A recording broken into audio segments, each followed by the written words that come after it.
Business prosperity, life prosperity, any prosperity hinges on the prosperity of your soul. If you're looking to unlock your true potential, align with your purpose, and find clarity in your path, consider soul coaching. Visit Tameeka.online for your complimentary soul discovery call or to learn more about how soul coaching can support your journey. That's Tameeka, Tameeka .online. Now let's get ready for your soul to recover, be restored, and made whole. This is your soul reset. We welcome you once, we welcome you twice, we welcome you 3 times to get your life. Welcome to Soul Reset, the sanctuary for your soul's revival.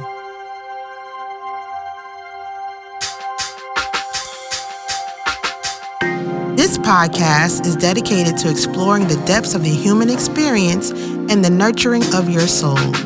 Each week, we'll dive into thought-provoking conversations with experts, storytellers, and everyday people who offer unique perspectives on topics ranging from personal growth and spirituality to resilience and transformation. I'm your host, Tameeka, and I'm excited to embark on this soul journey with you. Let's go.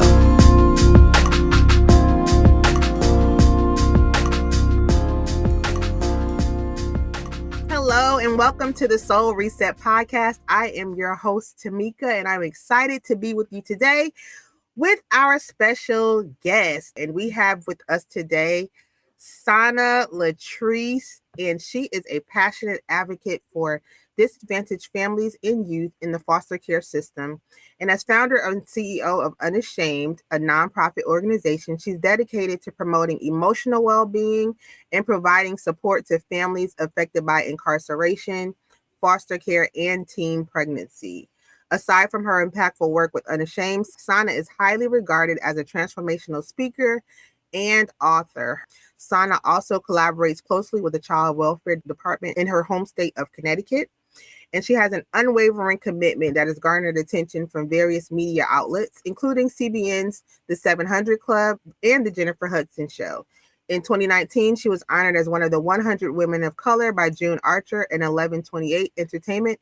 Sana finds her joy in her 17-year marriage to her husband, Joshua, and takes pride in being a loving mother to their 2 children, Jameer and John. Additionally, she cherishes her role as a doting grandmother to her grandson, Sair. Welcome, everyone. Sana Latrease. I'm so excited to have you today. Thank you. I am so excited to be here. I am so ready for this. So excited. Yes. And we are so excited to have you. If we start talking like sister friends, it's because that's what we are. Yes. So you guys get to drop in on our conversation today. So Sana, we've read the bio, but we'd like to know more about you. So we have a Say More segment where we ask each guest 5 questions to find out more about you. So you ready? I'm ready. All right. If you could only eat one food for the rest of your life, what would it be? Steak. Ooh, okay. If your soul had a theme song, what would it be? Oh, if my soul had a theme song, it would be a Brandy song for sure. It would probably be Tomorrow by Brandy. Oh. Fill in the blank. My favorite place is my bed.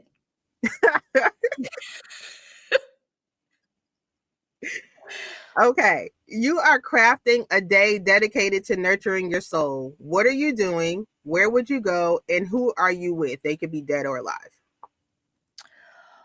Wow. Okay. I would be at a spa. I would be with my bio father. Yeah, I would be at a spa with my bio father all day. We would be relaxing, but I would be literally up under him, feeling like a daughter and asking him 50,000 questions that is going to heal my soul. So good. So good. Last question. The motto or mantra that I live my life by is? You are altogether beautiful. There are no flaws in you. Oh, I love that. I Mhm. absolutely love that. This is actually a scripture in the Bible, but Yeah, I love that. Oh, that yes. made me feel good. So before we jump into the conversation today, I want you to share a little bit of your story because it will help give context to what we're talking about today. Our conversation about the souls of foster children and foster adults. Should we I don't know if we want to call it that, but I want you to give your story so that we can hear your experience, and then we'll go on in the conversation from there. Absolutely. So, at the age of 4.5, um, I went to a doctor's appointment with my biological uncle, who is my bio mother's brother. Went to a doctor's appointment for a regular checkup, a yearly physical. And I went to this appointment along with my twin brother, my bio uncle, and his girlfriend, who was a Caucasian woman. We go to this appointment. My brother has his exam. All is well. It is now my turn for the exam. The doctor begins to perform the exam, and I begin to scream.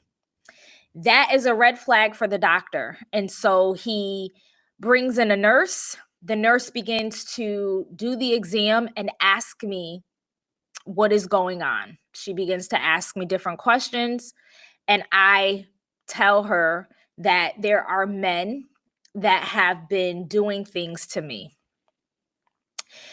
That immediately causes her to contact the police and the Department of Children and Families. And so they come in, they run a battery of tests on me. I end up getting admitted to the hospital, go through all these tests. It come to find out that I have a sexually transmitted disease. Mm. That ended me in my first foster care home in Bridgeport, Connecticut, where I'm from. And so the investigation later determines that my mother and my grandmother were sex trafficking me as a child. Mm. Can I pause for a second? Yeah. Is this something that you're telling from memory, or is this the story that was told to you? So it's a mix. Okay. It's a mix. For a long time, I knew I had memories, right? So I knew that I had been violated in some way. Always knew that. Always had flashbacks as a kid. Um, I had flashbacks of being in the hospital. I had flashbacks of um, needles and tests. To this day, I still have a fear of needles. Um, and I would have little flashbacks of things, but I could never put them in order. Wow. And I'm only asking that because I'm like, if you can remember from 4 years old, Mhm. like what does that do to your soul at 4 years old? We're gonna get into it because it's very interesting how it all kind of played out. So this happened. So my first real memory of that is me going into the foster home. Literally the day they knocked on the door and my foster mother answered and we walked in, which was only 24 hours after everything took place. Oh. And so I ended up in this foster home. It was a pastor and a first lady. They had been doing foster care for many years. They had adopted a few children and had many children in and out their home throughout the years. Mm. And so when I got there, it was kind of routine. Basically routine by me saying they were used to like the revolving door of foster kids. Oh. And so we get into this home. It is extremely strict, extremely structured, something I've never had before, right? Up until that point, I had lived my life kind of protecting my brother. My mother was a drug addict, and so she was in and out of our life a lot. And so my grandmother was kind of our caretaker, but she also had a drug addiction. And Mm. so I was kind of used to like surviving on my own, figuring as a 4-year-old, trying to figure out where we're gonna eat, um, things like that. The moment I stepped into that foster home, I really went from being a sister to my brother to being a mother to my brother immediately.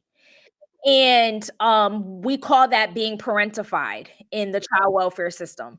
And so I ended up in this home, being introduced to church because they were doing church in the basement of the home. So being introduced to just these things that I never experienced before. Going to school for the first time ever, because I had never been to school before prior to that. So going to school for the first time ever, and living a regular life, as regular as it could be. Right. Because my mother was not, her rights had not been terminated, there was still visits. So we would go back and forth to the prison that she was in, and we would visit her every other week.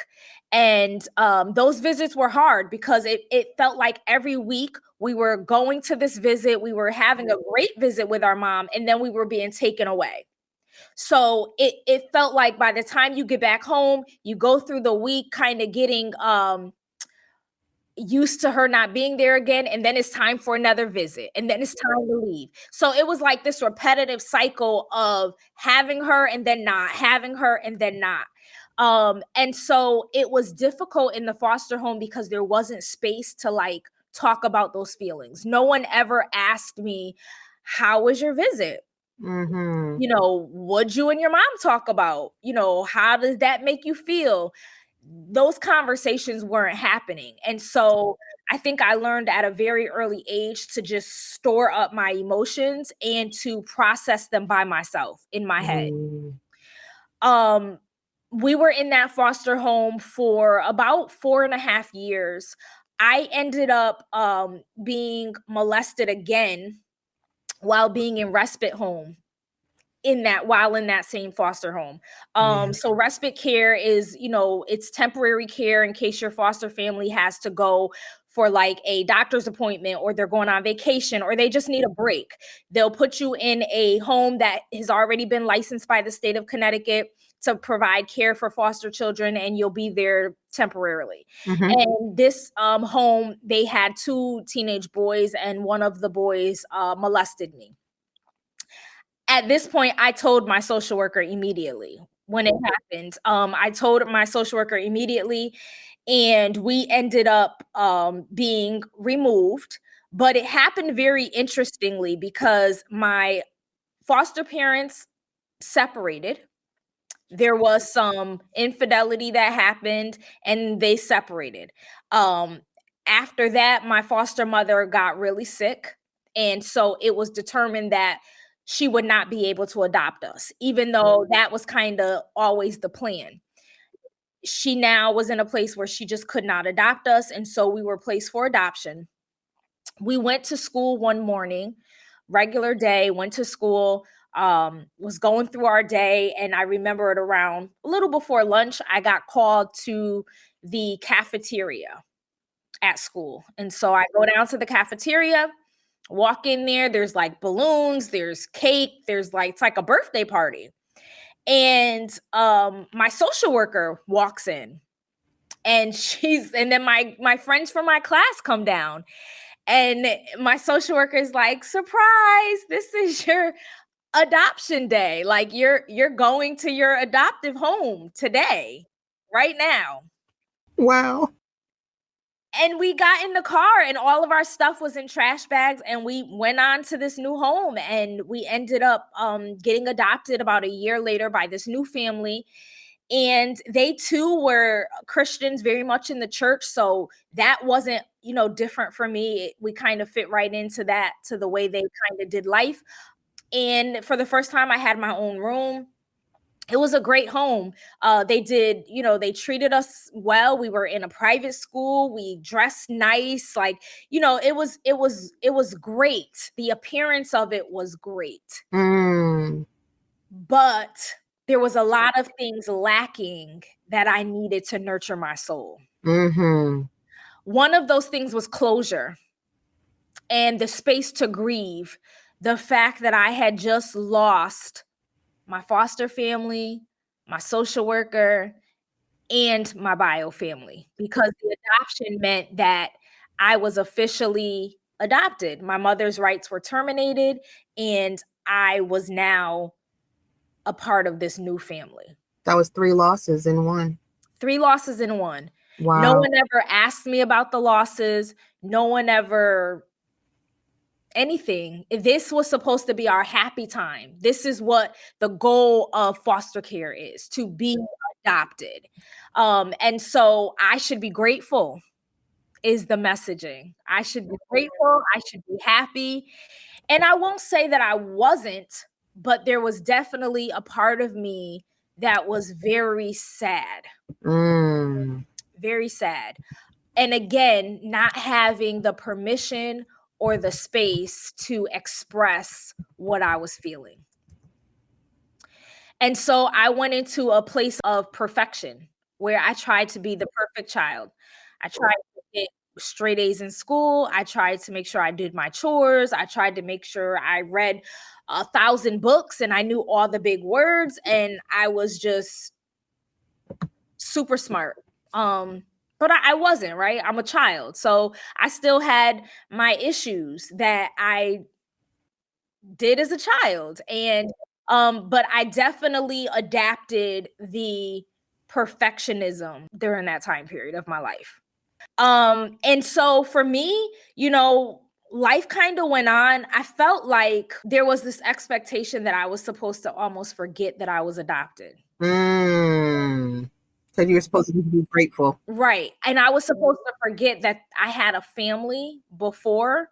Yeah. But that's very hard to do when you sit around a dinner table with people and you're looking into faces that you don't resemble at all. It's hard to do when people are talking about memories that you're not a part of. Yeah.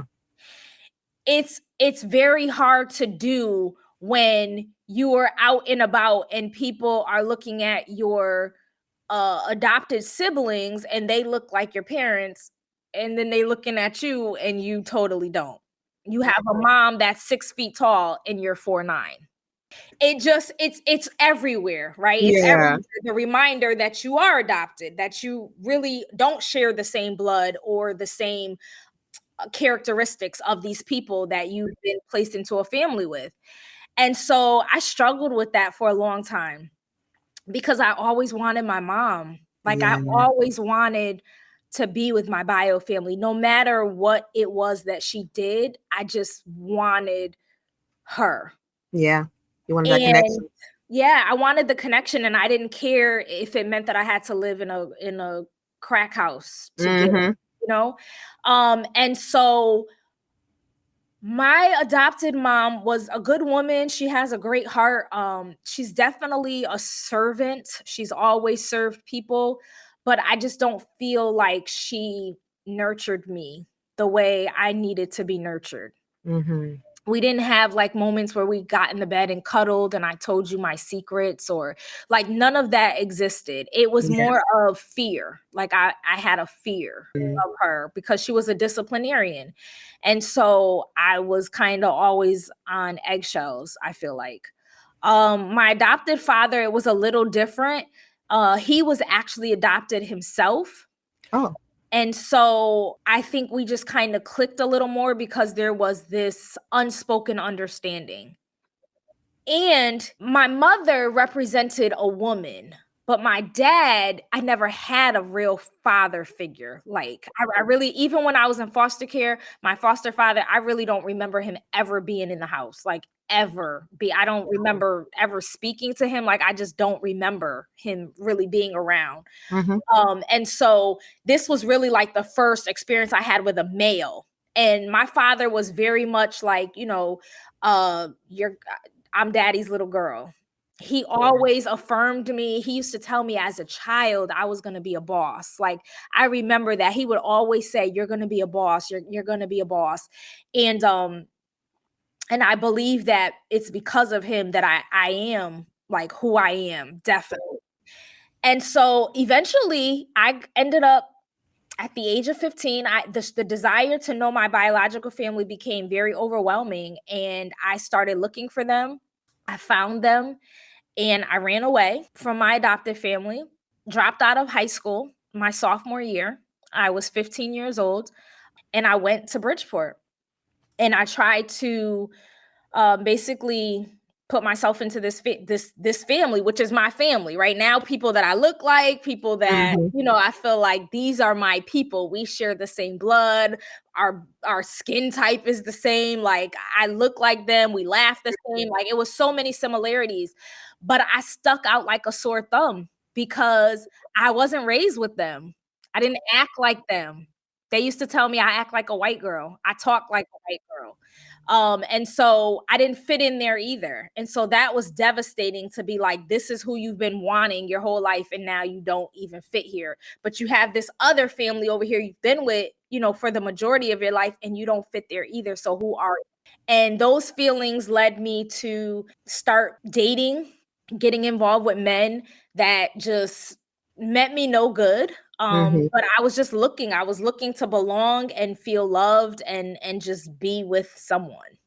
And I did that for a while until the Lord finally brought me my husband at the age of 23.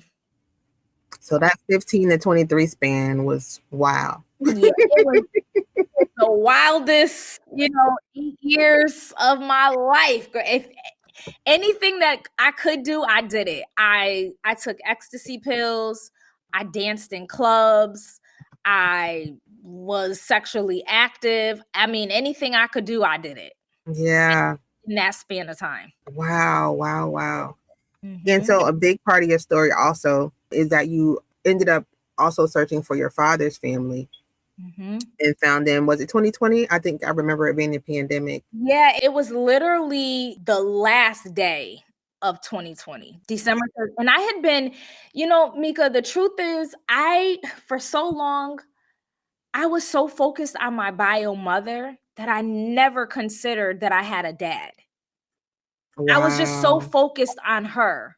And it wasn't until I think probably around the time I got married, a little after that, that I started saying, wait a minute, I have a father. Where is he?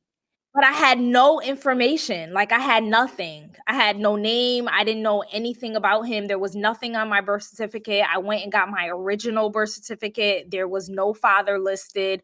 Um, my mother had married a man, and so I thought he was my father. Come to find out, he was not my father, but we had his last name. He wasn't even our father, but we had his last name, and I truly believe that when it's your time, the Lord will open the doors. And I know that had I found my father any time before then, I wouldn't have been ready. I wouldn't have been ready and to really receive that. Because I wasn't healed and I had a long road to go. 2020, this genealogist reached out to me and was like, "Hey, I want to help you." Just randomly he's from Texas, and I didn't know anything about him, but I'm like, "Well, at this point, what I got to lose?" And so I gave him the little bit of information that I had. I did an ancestry DNA test, and he said, "You have no information. It's probably going to take me like a year or two." And I'm like, "Well, whatever. It doesn't matter. I've gone this long." Within 3 months, this man called me and was like, "We found him. We found your family." And we in fact did, and we found my family, but what we also found out that my father had died in the 90s, early 90s. And so although I had now found my family, I was still fatherless and trying to figure out what to do with that. Yes, and that's where I was going towards because you had a mother Mhm. wound, right? But you also had a father Yep. wound. And so the father wound, if you listen to her answers in the previous Say More segment, when she says that she wanted to spend a spa day with her father, that's what she's referring to because she didn't have a relationship with him. But what I'm looking at right now is what does it feel like or what soul wounds are developed when you find out that your mother and your grandmother are sex trafficking you. And then you don't have any identity on the father side. You have a father wound without even a father, right? Right. What does that look like for you? What does that feel like for you? So with my mother and my grandmother, it was very, very tough for me because in the process of searching for my dad is when I got the full story of those beginning years of my life. So I always knew that the key to finding my dad would be to find my mother's brother. Because if anybody knows, sibling to sibling secrets, it's that sibling on your mama's side, right? The father's side, they may not know, but the sibling on the mama side, they know the information. So I knew he was always the one that would know. And if I found him, I would get the information about my father. And so I had been searching forever and I could not find him. And then again in the pandemic, all of a sudden, I go to social media and he's there. And I had been looking at social media forever and he never popped up. Now all of a sudden, he was there. And I remember 2 weeks prior to that, I was having a conversation with the Lord. I was driving to Bridgeport, and the Lord said to me clearly, if I don't give you your father, will you still serve me? And I remember like saying, yes, God, yes, I will. I'll still serve you. But I said it in tears because I was like, man, he really may not give me my dad. It was like he was preparing me. And so about 2 weeks later, all of a sudden, this uncle is there. And so he lives in North Carolina. He's on hospice. He's in hospice, and we're in a pandemic. And there was an urgency. I knew I had to get on that plane in the pandemic and go to North Carolina to meet this man. And so my friend and I, we got on that plane. We flew to North Carolina, and I just immediately was like, I just need to know the story. And so he was the one that told me the story, and he filled in the pieces, and everything began to like literally line up and make sense finally, right? Because there was a moment where I was like, am I crazy? Like, did this really not, did this happen to me, or am I bugging? Because I was having these flashbacks, but I could not put them in order. And so he began to tell the story and it all made sense. But a piece of that answers your question is that my twin brother, my uncle knew what was going on. My mother had been sex trafficked by my grandmother as a child herself. Wow. And so when she got pregnant, she wanted to have an abortion because she just didn't want to give us the lifestyle that she had. And her mother had a hold over her, I guess is the best way to describe it. And so she ended up keeping us, going forth, having us. And my grandmother essentially took over because my mother was still in the streets doing drugs, doing all the things. And so my uncle had tried to get my brother and I because he knew what was going on. So him and his girlfriend had tried to get us. My grandmother would not allow him to take both of us, but she allowed him to take my brother. So at my uncle's house that day, he presented me with a photo album and it had all these pictures of my brother. Normal lifestyle, Christmas, outside riding a bike, things that little kids did. There's no pictures of me in my childhood. There's none. And so it was very tough when I found out that they had sex trafficked me because it was also the reality that I was almost like the scapegoat. Like my brother got to live this life. And I didn't get that. And so my brother didn't experience the sex trafficking. That's why he was able to go through that exam fine with no problem because he lived with my uncle. So that was very tough for me because I had spent probably a decade before that meeting really working on forgiving my mom. Like just forgiving her for her not being in my life, forgiving her for, her not choosing me when she had opportunities to come get us. Like I had spent years just forgiving this woman who had died in 2002. So I was trying to forgive a woman who never apologized.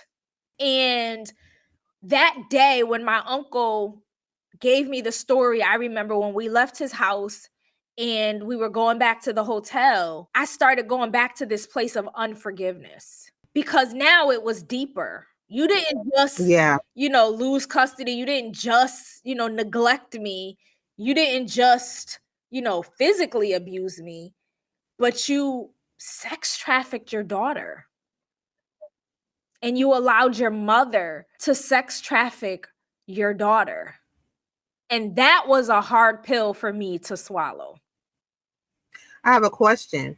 Do you think that that gave you an issue with trusting women? It gave me an issue with trusting people. Mm. And I think I had that issue of trusting people before that day. The issue with trusting people came when I was sent to adopt to an adoptive home without having a goodbye. Yeah, or a Yeah, conversation. I Yeah. didn't trust because then I was like, well, why would they like didn't they love us? Didn't they, And so for me, it was like the stuff that people say is a lie. They're lying. Hmm. No matter what people it is. Yeah, like just don't trust people. And so it definitely caused that, but it also caused me to experience rejection. So when you ask like what did my soul feel? My soul felt rejected. My soul felt unlovable. My soul felt unworthy. Um Mm. my soul felt used. Yeah, and my soul still feels most of those now. Wow. And I just want to tie this in because you actually do a lot of work in the foster care system Mhm. now. And so, do you see a lot of yourself in them, in a lot of the soul wounds that you carried as a child in the children that you're or working with now? Absolutely. I see pieces of me and it's tough. It is very tough because if you are not careful, Yeah. it's very triggering. The work I do is triggering. And if you're not careful and you don't have the right supports around you, you can definitely find yourself in deep depression. There are moments where I feel myself falling into depression very easily. And I have to remind myself that I am safe, I survived, Yeah. I am okay, and I have to pull myself out of there, out of that space. And it can take you right back to your childhood, basically. It takes you right back to your Right back feelings in to your my childhood. childhood, and it makes me want to rescue them. Ah. It makes me want to rescue them even though I don't have all the resources that they need, right? Because it's deeper. Me trying to rescue them is basically the same as what my adopted parents did. Mm-hmm. They rescued me, right? But nobody did the deep work. You gave me a home, you gave me food, you gave me education, you gave me nice clothes. That's what you gave me. Yeah. You gave me a church home, faith. You definitely gave me faith, but you didn't give me love, deep love. You didn't give me the nurturing. You didn't affirm me. You didn't none of that stuff. There was no therapy, none of that. Wow. And so, how do you? I have so many questions running through my head right now because I'm thinking about the fact that you're also a Mhm. mom. And so, what does that look like in mothering your own children while you're basically trying to reparent yourself, Mhm. right? Raise Yep. yourself to a certain degree. What does that look like now when you're raising children? It makes me a smothering mom. It makes me a mother who is working herself into the ground to make sure my kids know that they are loved beyond what they need. It makes me give them things they didn't ask for. It makes me plan a life for them that they don't want to lead. It makes me not give them the space to just become who God naturally created them to be and experience the hardships that they were ordained to experience. It makes me try to save them, and that's not healthy. Yes. That is so interesting. And one thing I love about you, Sana, is that you're always very transparent about your Mhm. process. And I know you're going through the process now of trying to step back from from doing Right. those things. And so that's also a grief Yeah, process too. absolutely. I wanted to also just talk with you about what those soul wounds that you experienced in your foster childhood look like now in your adulthood. And you just covered what it looks like as a parent, but what does it look like as a wife? What does it look like as a friend? As a wife, it looks like me wanting to be the husband, meaning biblically, it says that the man shall lead. He is the head of the home. He is the one that shoulders the burden. Mm-hmm. Because I never want my children to experience the lack that I experienced, it makes me say, husband, you're not doing it good enough. You're not doing it fast enough. You're not doing it right. Let me teach you. It's very tough because I grew up very quickly. And so while I'm only 41 in age, my Yeah. wisdom is probably that of a 60-year-old. And Mm-hmm. so some things I don't have the tolerance for, like foolishness Yeah. or like, I just feel like everybody, you should just know better. Like, you're Mm-hmm. you're you're 42, you're a man, you're a pastor's kid. You should just know better. My expectations are unrealistic. And that sums it up as a wife. He's the youngest too, right? He's the youngest son. He's the youngest son. So he is very much spoiled. Now now Yes. this is my viewpoint. He will tell you something different, but Imma tell you my viewpoint. Now, this is a viewpoint coming from a foster kid who has Right. struggled her whole life and not Mm-hmm. had a strong support system. When I look at my husband, I look at a man who is spoiled and entitled, Mm. and those 2 things are like kryptonite to me. He will tell you, he didn't have a perfect life and all that, and I will tell you, well, that ain't nothing compared to, you know what I mean? Like, I had to get out of a place where I stopped minimizing what his experiences were, right? Because his experiences are very real to him, and they did shape him to be who he is, whether he's where I feel like he should be or not. Um, Mm-hmm. and then as a friend, it causes me to be very overprotective. And that's as a wife and a mother too. I'm extremely overprotective. Like, I will battle anybody for my family or just people that I love. So I'm very overprotective, but I'm very loyal. I am honest to a fault, extremely trustworthy. And again, I think sometimes my expectations are unreal, even as a friend. Like, what I expect you to be to me is probably unreal just because of who I am to other people. So if that is the case, are your needs consistently unmet? Not consistently unmet, but there have been friendships where they were unmet. I think the friend group that I currently have and have had for probably at least the last 5 years of my life is very intentional about how they love me. I will say I think it required them to do a lot of digging that most people would not do because it's just too much work, like, for a grown person.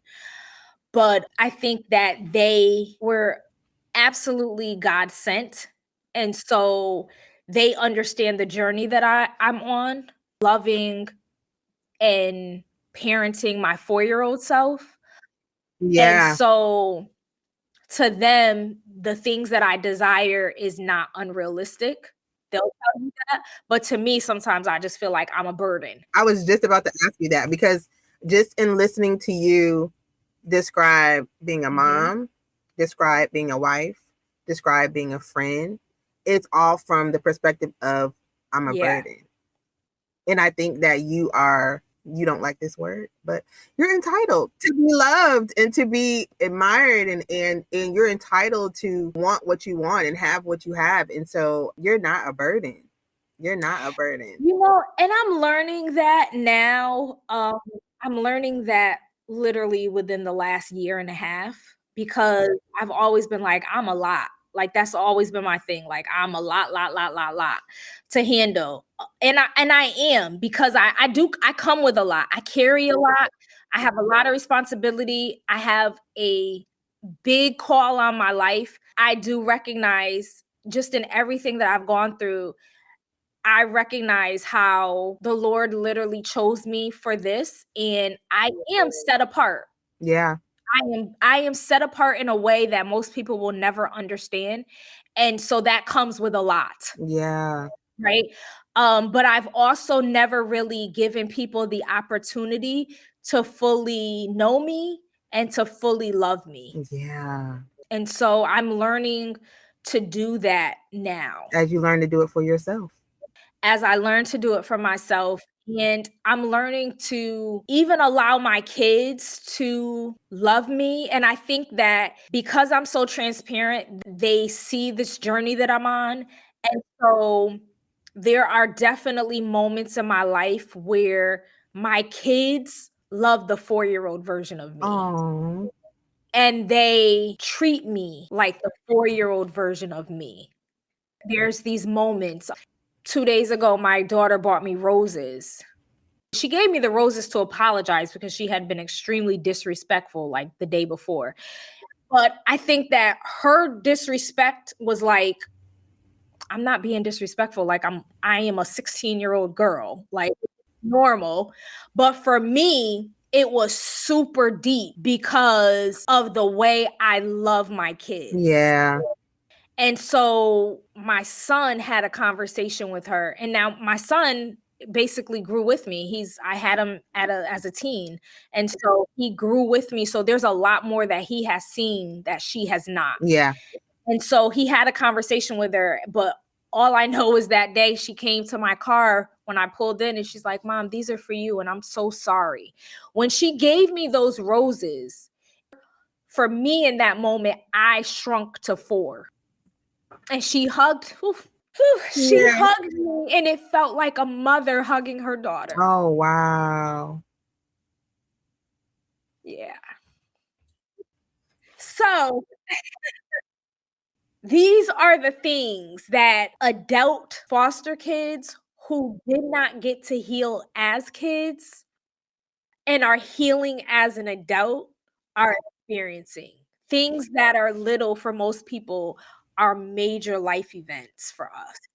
And I love that your children understand that. And I believe that they only understand that because you've been transparent about your story and your journey with Right. them. I guess I can say from my own personal experience, and I did hear it a little bit in your story, that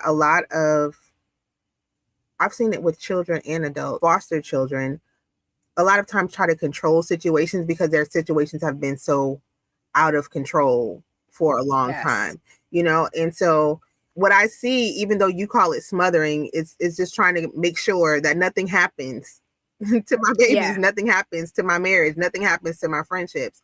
But it's also a form of control. And I just want you to talk to that because I know you've also been on a journey of releasing control, right? And so what does that look Yes. like for you now? So for me, I read this book called Control Girl by Shannon Popkin. And when I read it, I felt very seen for the first time ever. I think I had thought that nobody else saw my control issues. So I was controlling everything, but nobody seen it. Mm-hmm. Nobody knew, right? Until I read that book. And I was like, ooh, it was deep. And after that, I started to really acknowledge, okay, I have control issues and start calling myself out Mm. when I realized that I was doing it. But it's also been so engraved into who I am that it was hard for me to just stop. until June of 2021 when my son was involved in the car accident. And I had no control over what the outcome would be. And I was at the mercy of the Lord to give these doctors and these surgeons the knowledge and the wisdom needed to save my son's life. And in that whole time period, I let go of everything. Yeah. Because I had no choice. It was the most out of control I had ever been in my life. And I never picked it back up. And how does that feel? It felt like a burden had been lifted. Because what a control person, I call them control freaks. That's what I want, control freak. What a control freak doesn't realize when they're being controlling is how tiring it is. Exhausting. It's exhausting. It is. And so for the first time, I was in a place where I was exhausted just because of everything that was happening, but I also just felt like I was floating because I wasn't worried about the bills, the rent. I can't tell you how any of that got paid during that time period. I wasn't worried about what was being posted on social media. I wasn't worried about representing my brand. I wasn't worried about anything. I was just free. And when you get to experience that freedom, you want more of it. And so I'm not saying it's been totally easy because I do run a nonprofit organization, and because it's very much based off of my personal experiences and my name and my face, I'm very conscious of everything that moves within this space. And so I think this is the space where I am now trying to uncontrol, because the Lord is allowing different doors to open, and I just don't have the capacity anymore to control everything that I was. And so I think that's even a bigger part of it too, is that when you start to release it and trust God with it, He will get you to a place where you just can't do it anymore. You just can't. And that's where I am now. I love that for you. I absolutely do. I love it. I have one more question. Do you ever get to a place of closure? When you are a foster child and you've gone through those processes and you're dealing with the emotions that you deal with and the different wounds that you deal with, is there ever a place of closure? I thought when I found when I found my paternal family, I said to the Lord, well, we're all done.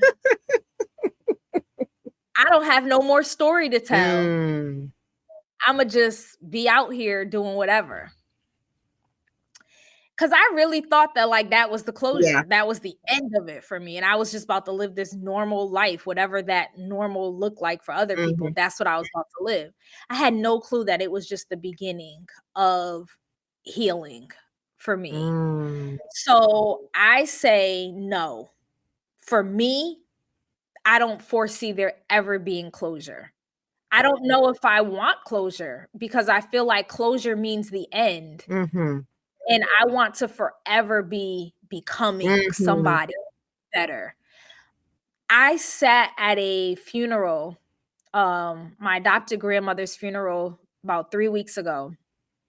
I came to the funeral. When I got there, my family had already walked in. They did the whole family walk in, sat down. So when I got there, everybody was already seated. And I sat in a seat 6 rows from the front of where the family was. So no one had reserved a space for me.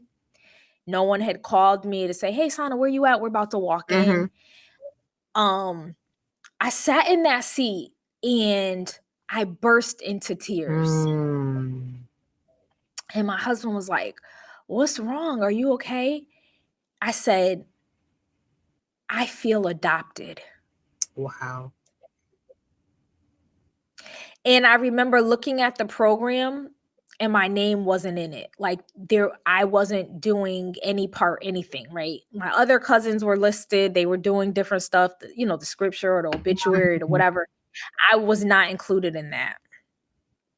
And I looked around and I felt so detached. But it was the first time that I felt like safe enough where I could just cry. And because these were the feelings that I had been feeling my whole life. But I always thought I was the problem. It was me. I'm the one. I'm the issue. And in that moment I felt adopted and I couldn't stop crying. Wow.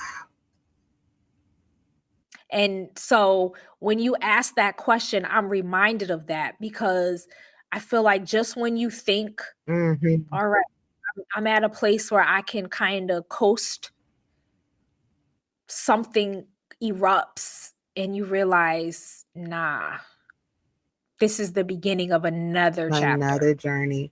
So it's not a closure more than it is a healing journey. Yep. It's a healing journey.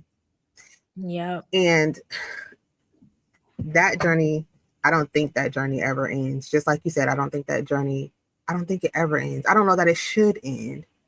Right. Yeah, I don't think it should end.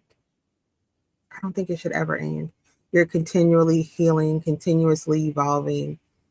And this might be a forecasting question for you. What does healed Sana look like?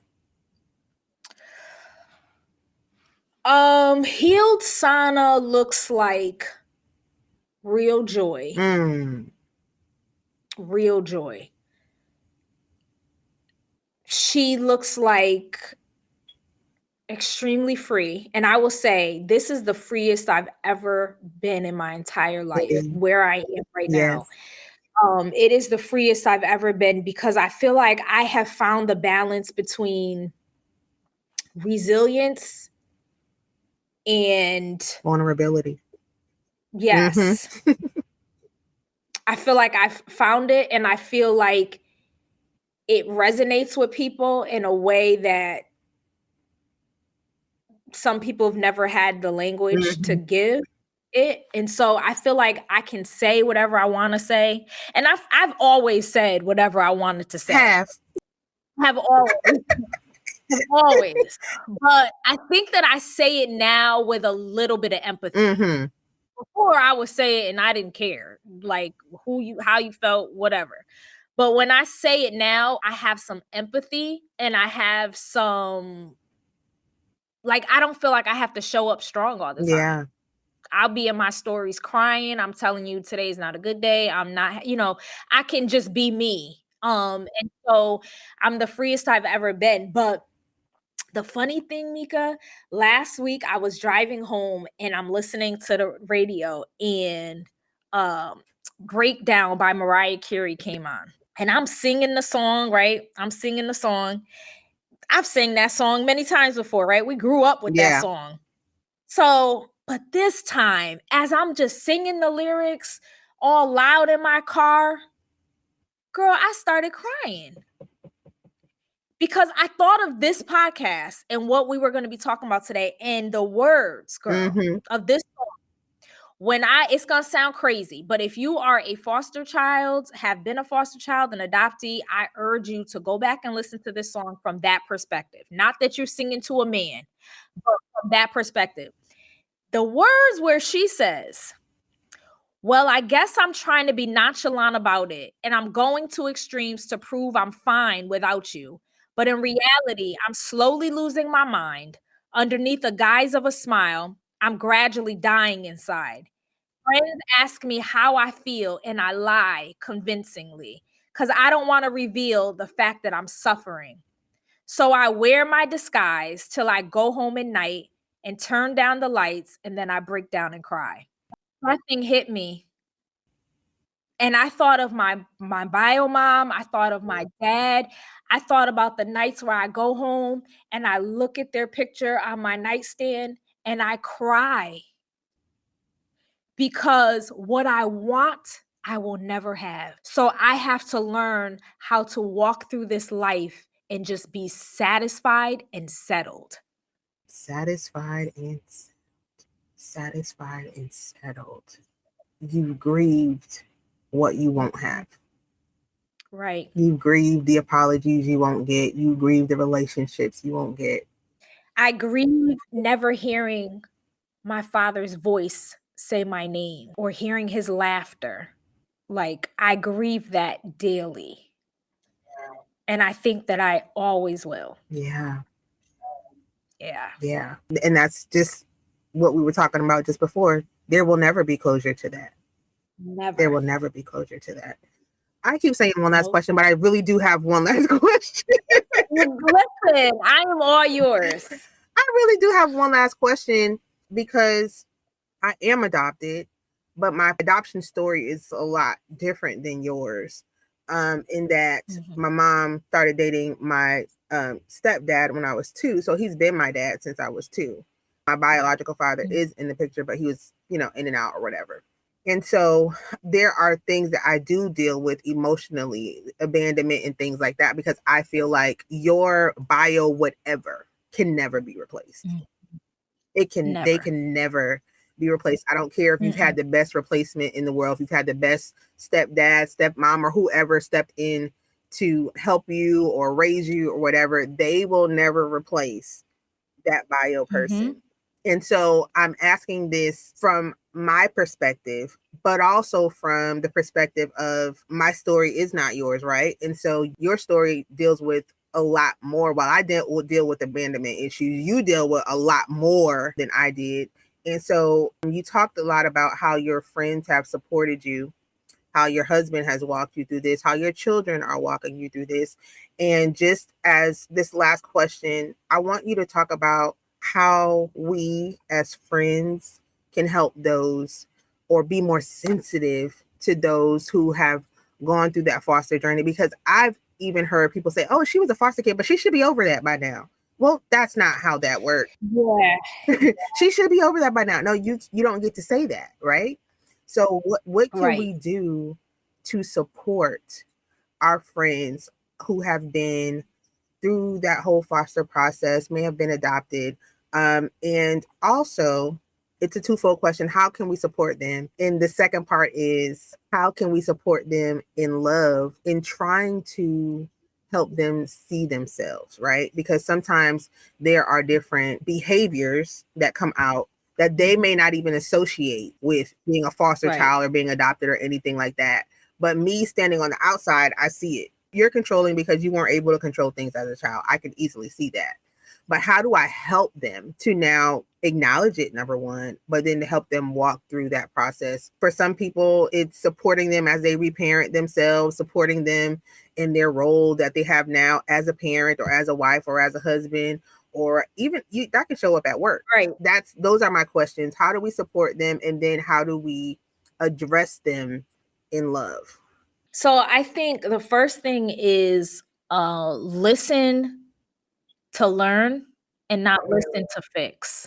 That is the first thing. I had a conversation recently with someone and I was sharing about like my feelings of like being adopted and what I felt was not done properly. And the person I was talking to was like, "Well, no, I think that maybe, and they were making excuses for like the behaviors of my adopted family. And it's like, first off, you're not adopted. You don't have any foster care experience, adoption experience, and you don't have my experience. So I'm not telling you this because I want I want to debate with you. I'm telling you because I just feel safe and I want to share that this is what I don't need you to fix it. I don't need you to just listen. Yeah. That's it. Just listen. And I don't think that people do enough of that because I think if you just listen, you'll learn a lot about us. We say a lot if you just listen. The other thing is, I think, so for me, I'm very direct. And so I prefer for my friends to call it out as they see it. Like, "Ooh, Sana, you might need to reconsider that." Or, "That sounds very much like maybe it could be this. Like, have you considered, this as a possible reason why you feel that way? Or have you ever connected the dots between this and that?" So for me, I appreciate the honesty And it might sting, because I've had my moments where my friends will say something to me and I'd be like, I don't want to acknowledge it in the moment. But when I go back and I replay it and I think about it, I feel convicted and I have to come back and say, wow, you were right. Because I believe the Lord will give you examples of exactly what they're talking Absolutely. about. Like undeniable examples that good and well you're You doing. can't help but to You see know it. what I mean? Right. And I believe that. And I think that with loving us through that, my friends for my birthday for 41, they gave me a big gift bag that had all kid toys. So it had a Cabbage Patch doll, it had chalk, it had a Skip it had all the things that I missed out on playing when I was a kid. And that to me was the most intentional way to love me, because I had been saying leading up to that for months, like, I just want to love little Sana. I just want to love I just want her to be happy. And they listened to learn. And the gift that they got me was things to help me on that journey. They didn't be like, "Girl, you are 41. Get over it. 4 is gone. You can't be 4 again. You got kids." Like they were like, "Okay, let's do it. Let us love little Sana too." Yeah. And so I think that making sure you surround yourself with people who understand your journey and are not shaming you for where you are is important, but still respect who you are. Because I'm very much like trying to grow up 4-year-old Sana, but 41-year-old Sana is a beast. So don't ever come incorrect and think I'm so, back in my healing journey that I can't do what God called me to do in this present day, cuz I can't. Absolutely. You know what I mean? So it's making sure that you respect my process of growing, but also respect who I am. It's not either or, it's both and. It's Mm-hmm. both, right? Absolutely. Right. Sana, this conversation has been absolutely wonderful. And I thank you so much Thank for you. sharing today. I do want you to let people know where they can find you. Your story is amazing. She has plenty of videos and things out that you guys can see and hear more of her story. But just let them know where they can find you. So you can find me on all social media platforms at Sana Latrease. You can visit me on my website, sanalatrice.com. If you want more information about our nonprofit Unashamed, you can find them or us at unashamedinc.org and on all social platforms at Unashamed Inc. Fantastic. And do you have any parting words for us today? Honestly, thank you. I just want to say thank you for doing this. And I would really say to the audience, take this time to really do a soul assessment and figure out how you're going to love yourself. Mm-hmm. All of you. All of you. Yes. I love Yeah. that. And I love you. Thank you all for listening today. We are grateful for your presence. And until next time, may your heart find peace, your spirit find strength, and your soul find its sanctuary. See you next time. If you've enjoyed today's episode, please take a moment to leave a review, subscribe to the podcast, and share it with a friend. Your support helps us reach more people on their soul journey. Until next time, this has been Your Soul Reset.